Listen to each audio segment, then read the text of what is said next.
बिस्मिल्लाहिर्रहमानिर्रहीम।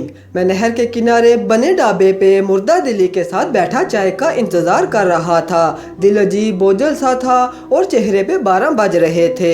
गांव के एक बाबा जी मेरे पास आके बैठ जाते हैं और कहते हैं, पुत्र खैर है, बड़ा परेशान लग रहा है।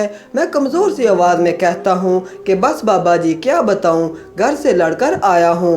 मेरी बीवी को पता नहीं क्यों मेरी बातें समझ ही नहीं आती। सही कहते हैं, औरत की अकल उसके घुटनों में होती है। बाबा जी मुस्कुराए और बोले, जाओ वे जलिया, तेरा भी कोई हाल नहीं। पर पुत्र, जिसने ये मिसाल बनाई है ना कि औरत की अकल घुटनों में होती है, वो खुद कोई पागल ही होगा। मैंने कहा, ना बाबा जी ना, आप नहीं जानते इन औरतों को। बाबा जी बोले, नहीं पुत्र, तू नहीं जानता असल में औरत को और औरत की शान को। ये तो वो है जिसके साथ रब अपनी मोहब्बत को मिला रहा है।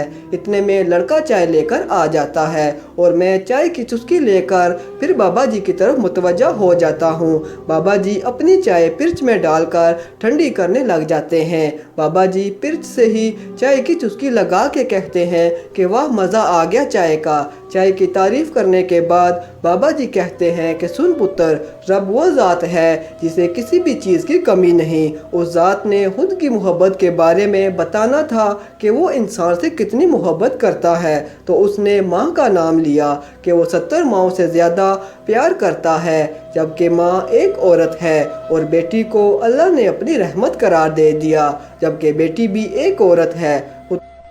और फिर बाबा जी बोले, पुत्र मेरा मानना है कि हम मर्द औरत का मुकाबला कर ही नहीं सकते। कहाँ औरत आला ज़र्फ़ और फराख दिल की मालिक, और कहाँ हम कम ज़र्फ़ और तंग दिल मर्द। मुझे बाबा जी की बातें लुभाने लग गई थी। बाबा जी बोले कि औरत ही वो हस्ती है जिसके कदमों तले जन्नत रख दी गई। बस उसी बात से ही तू औरत की शान का अंदाज़ा लगा ले।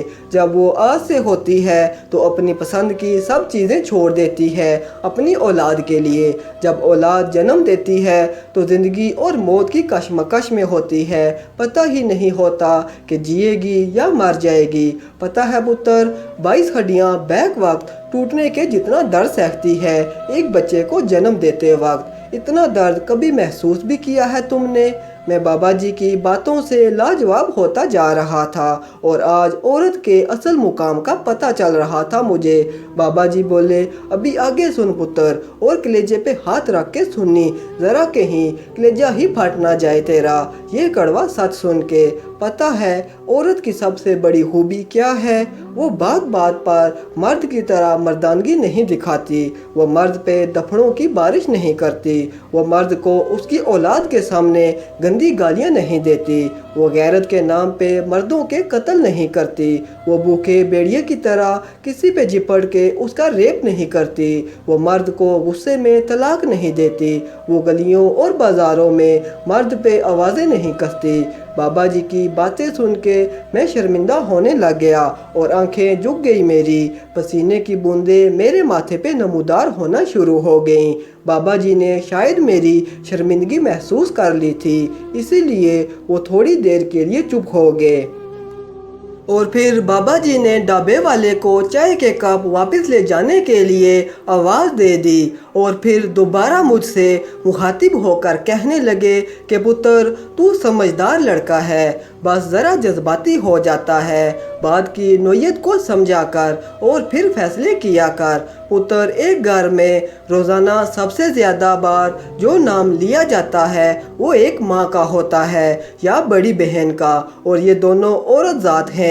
हमारे घरों का वजूद औरतों से है। घर मर्द नहीं बसाते पुत्र, औरतें बसाया करती हैं। घर की रौनकें औरत के ही तवज्जो से होती हैं। बेटा, हर चीज़ सलीके से मिलती है। कपड़े साफ़ सुथरे मिलते हैं, बर्तन धुले धुलाए मिलते हैं, बेहतरीन खाने हमें नसीब होते हैं, छोटे छोटे बच्चों की देखभाल बखूबी सरंजाम दी जाती है।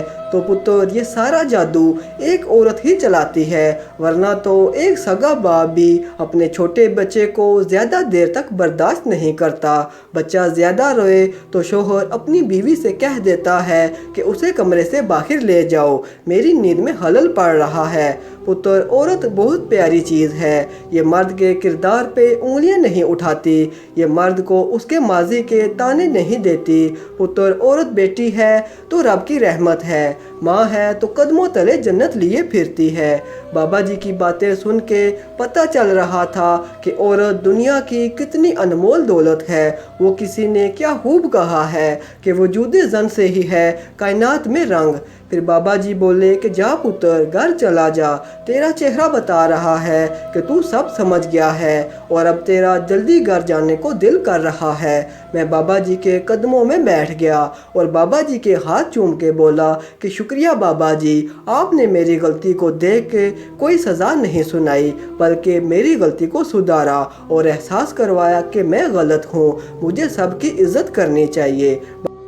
बाबा जी मुस्कुराए और मेरे सर पे हाथ फेर के बोले, जीता रह पुत्र, और अब घर जा, घर वाले तेरा इंतज़ार कर रहे होंगे।